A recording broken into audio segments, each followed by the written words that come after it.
Hello, friends. Welcome again to Digging Disciples. I am John Grigsby, your host, and it's here at the beginning of the new year. It's not the first week, but it's the first part of the year. And this time of year, people are thinking about making New Year's resolutions. And I am not one to make New Year's resolutions. I forget them usually, is why I don't. But I don't know how a resolution helps you. I get it, the concept of it, but I'm more about making healthy habits or setting goals.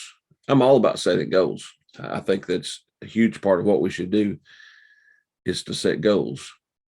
But right now and today, I'd like to talk about forming some healthy habits and understanding the seasons of life that we're in. I think helps us to set appropriate habits that we need to have. And today we're going to do something a little different. I'm going to share my screen. I've got a little presentation I put together to help explain and make more clear some of the concepts that I'm talking about. So I hope that you find this helpful to you as I go through this little presentation that I have. Thinking about the seasons of life that we're in. If you think about when you were back in middle school, or maybe you're in middle school today when you're listening to this, and in high school in your 20s and 30s, how much change was in your life? How much change happened in your life in those middle school, high school, 20-year-olds part of your life? There's so much change that happens during this. There's the friends you've got, being married, different jobs, different vehicles. Oh, there's so many things that happen. And then as you get older, change happens less. There's less change in our life. It becomes a little more grounded, if you will. Less change happens. But part of that, part of those changes, we don't change, do we? We don't change, and it's hard for us to accept new habits. And all this change happens between being young and being older. We say, well, when we're young, we got too many things going on, and I don't want to start any habits. I can't start a habit. Something's getting ready to change next week. And when we get older, we think, well, I don't do it that way. I've never done it that way. So we don't make changes in our lives because we're sort of set in our routines, right? So thinking about that, so where are you at in your life, in the season of life? And let's talk about making some changes as far as our habits. So there's typical cycles in a normal year that we have. And I sort of wrote these out here between New Year's and Valentine's. This is where we're at right now. This year, there is 6 weeks between New Year's and Valentine's. And between Valentine's and Easter, there are 9 weeks. And between Easter and Memorial Day, there's 6 weeks. And so just let's think about setting some habits between New Year's and Valentine's. And basically we have 6 weeks. Basically there's 6 weeks there. And what does the Bible say about setting goals? Well, the Bible really has a lot to say about setting goals. And if you'd like to pause this for a minute, look up some of these scriptures. I like for you to read them and just to look through them, but I'm not going to do that today. I'm not going to read the scriptures, but I want you to have them for reference. I want you to see what the Bible says about setting goals. And once you've read those, come back and let's finish our conversation. And what I would like to talk about are the 3 phases of forming a habit. Now, if I was to ask you, how many days does it take to form a habit? And you'd say, or most people say, it takes 21 days. That's the common thought I think that people have, is that if you do something for 21 days, it will become a habit. And that's probably true to an extent. but not always. And I'd like to share with you why. Instead of just saying, hey, let's do this for 21 days, let's talk about phases that happen while you're trying to form a habit. So the first habit, say you're gonna start a habit. You like to form a healthy habit, and you decide what you're going to do, and you start it. And the first part of it is the honeymoon. Oh man, everything's working great. This is a great idea. Why did I do this a long time before? Uh, you just have a desire to get up every day and to make this habit a part of your day. It really just clicks. It's working. Woo, you're really into it. And so that's the honeymoon phase. And it doesn't take long for us to get into the second phase, which is the struggle. And in the struggle, things happen to us that start to set us back. You know, we start to recognize that there are other things that happen in our life. There's distractions, and they get us thrown off. I get sick for a few days, and now I'm out of it, right? Or something else comes up that we realize is important in our life, and we get thrown off. So we need to recognize what those distractions are and keep focused on the healthy habit that we really want to form. Next is to prioritize. Now, there will be things happen. We do change during the year. Things come up, but we got to prioritize the fact that I need this goal. I want this goal. I want this habit in my life. And I got to prioritize it over the other things that come up in my life. And then I like this one.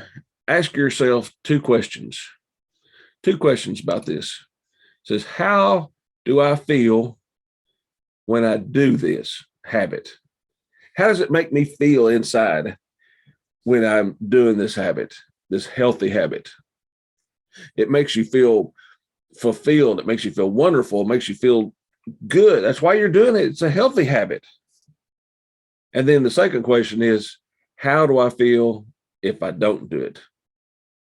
What do I feel emotionally when I don't do this habit? I got up today and, oh man, I forgot I had to go run this errand, and I totally got off track with my habit. How did you feel?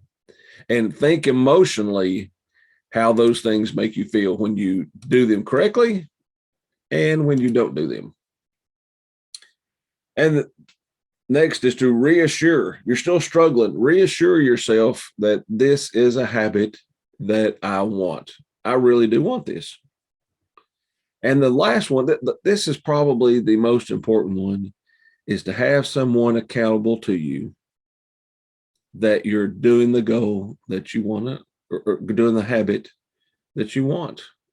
Have them check in with you. Hey, how you doing with that habit? Is this going like you expected to? Are you struggling? Can I reassure you? Can I help you? Keep on keeping on, right? You need someone to help keep you accountable. And then once you finish through the struggle, you've got the formed habit. This is where you want to be. This is second nature. It's working out exactly the way I wanted to. I've got this habit. For me, it's getting up, reading the Bible, and praying. That's the healthy habit that I'm trying to form this year.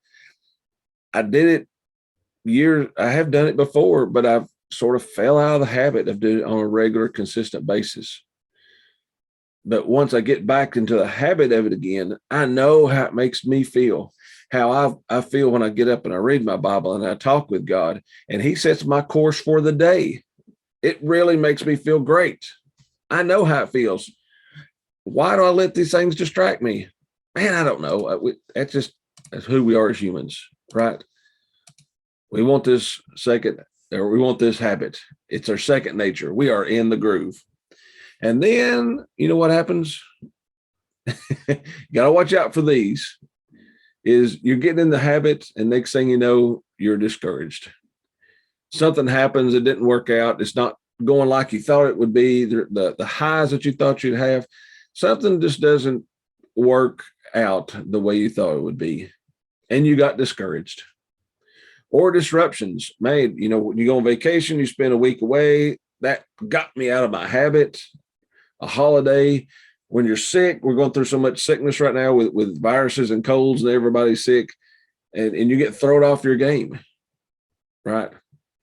What will happen is you go from that habit, the habit's working great, and then you slip back into phase 2 of the struggle. And just realize that it's okay. You'll be in that struggle. You done been through this phase. What do I need to do to get through this phase and get back to being in the habit that I want? I want it. This is what I really want. This is what I want, is this habit. So here's a checklist I've got for you. I'd like for you to write this down somewhere. I think if you write it down and keep it somewhere where you could see it, it helps you keep that habit. What is this healthy habit that you're trying to form? Write it down. What is the healthy habit? Be specific in that. What is that habit that you want to form? How many days a week do you want to be doing this habit? Is it 5 days a week, 7 days a week, every other day? Be specific in that. What time of day do you want to be in this habit? For me, it's getting up first thing in the morning, setting my clock 15, 20 minutes earlier than I normally get up, and spend that quiet time with God. It's so valuable for me. My place. What's my place? I've got my little office, my little home office that you see me in today. That's my place. I get away and get by myself and maybe play some music and then start to read my Bible and pray. And then lastly, who's holding you accountable? I asked last night at my discipleship group, my D group, I asked those men in my group, I said, here's a habit I'm trying to form. And here's how I'm failing in that habit. And I need you to hold me accountable. I need you to ask me every now and then, John, how's it going? Are you staying on track with your habit? Are you in the Word every day? Are you praying every day? I want them to ask me. If I don't, it's going to embarrass me, right? It should. And in front of those men, because they're my discipleship group, they know me. They can hold me accountable.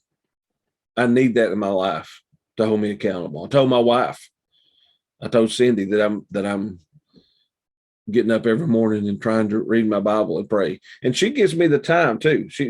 Oh, John's doing this. I don't need to maybe interrupt him, or let me just ask him if he's busy at the time. She's very respectful about that. She appreciates the fact that I'm doing it, and she actually helps me.